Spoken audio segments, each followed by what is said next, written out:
Welcome everyone, my name is Daniel Evans and this is my performance-based project for Models of Teaching 513. For my performance-based project, I taught a lesson to my 9th grade world history students involving the causes of World War I. This 2-day lesson was constructed out of the Gradual Release of Responsibility model.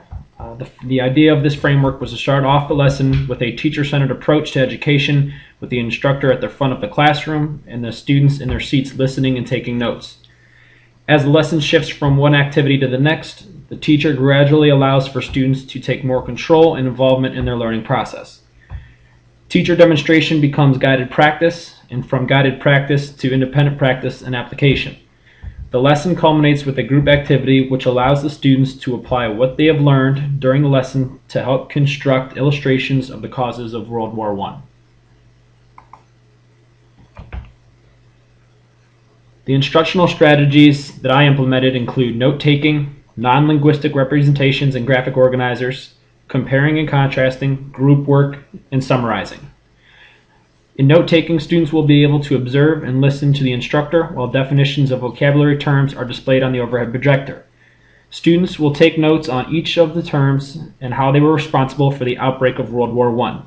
Each student will be taking their own set of notes so they may have them to reference and to complete the group activity and study for the chapter test. Graphic organizers, students will be able to clearly identify the major causes of the outbreak of World War I, and a web will be used to help organize the information and allow students to visualize the causes of the war. For comparing and contrasting, students will be able to analyze the similarities and differences between the two key terms of nationalism and patriotism. Students will be able to analyze a text and compare and contrast the two terms using a Venn diagram. Group work, students will be able to work effectively within mixed ability groups and illustrate what each of the 5 causes of the war mean to them. Students will be able to exercise good communication skills and work efficiently as a team.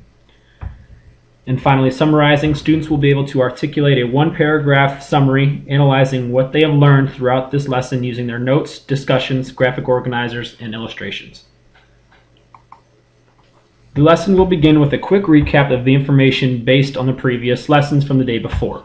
This will allow for students to identify exactly what we are discussing in the section leading up until this point. I will then have students take out their definition notebooks and write down some terms that they will need or they will be encountering in the upcoming lesson.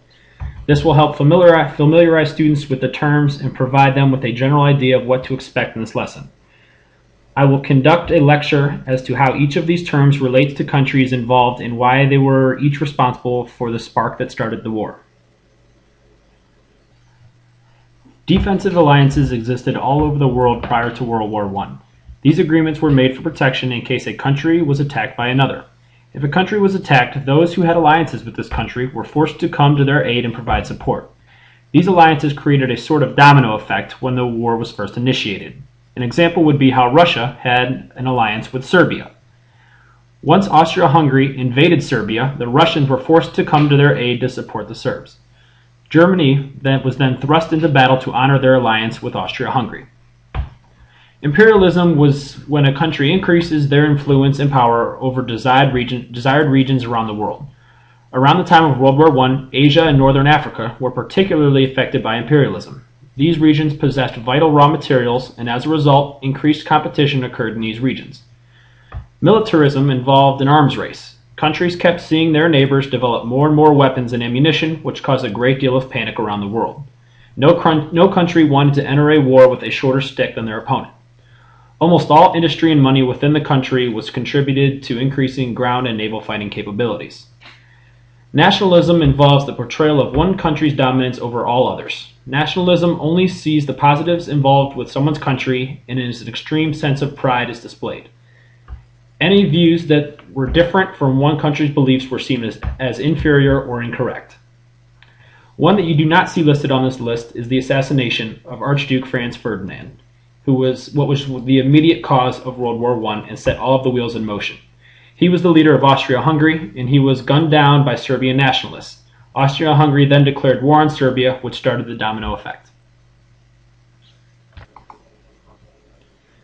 Students will then be provided with a graphic organizer, see Handout A, and asked to fill in the bubbles surrounding the causes of World War I. This will assist students in clearly identifying the causes of the war, and an explanation of how next to each cause will allow the students to write down exactly how each cause led to the outbreak of the war. Students will then be asked to read a handout which discusses the differences between nationalism and patriotism. See handout 2. Students will be asked to read the text with a partner, and upon completion we will hold a discussion with the class. The class discussion will involve a giant Venn diagram on the board and still will provide characteristics associated with patriotism and nationalism. See handout 3. The students will be leading this discussion with my guidance and support. When both sides of the Venn diagram have been complete, students will then be asked to identify the similarities and differences that both terms have in common. I will be encouraging and confirming student responses during this instruction and guide them towards correct responses. It is important that students can recognize and describe the idea of patriotism because it relates to real-life events we have in our country today, more specifically with the attacks on 9/11. Upon completion of the Venn diagram, students will then be split into mixed ability groups. Each group will be given a large 3-foot by 5-foot piece of paper and be asked to spread themselves out throughout the classroom. Students will then be asked to separate the sheet of paper into 5 equal parts, and each part will be reserved for a cause of World War I.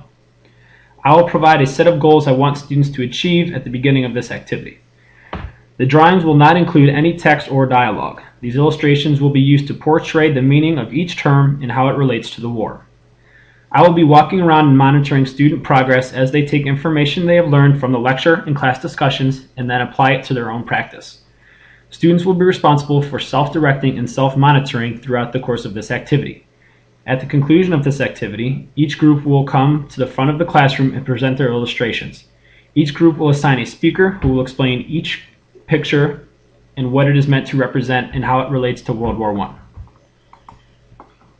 At the conclusion of class, students will be required to complete an exit slip. These exit slips will require students to write a 1-paragraph summary of what they have learned throughout the lesson.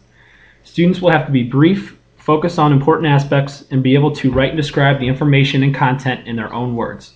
This will allow for them to internalize the content and store it in their mind in a way that is meaningful to them. These exit slips will allow for me to assess student learning and confirm the fact that they hit all of my objectives and they learned all of the key information and topics.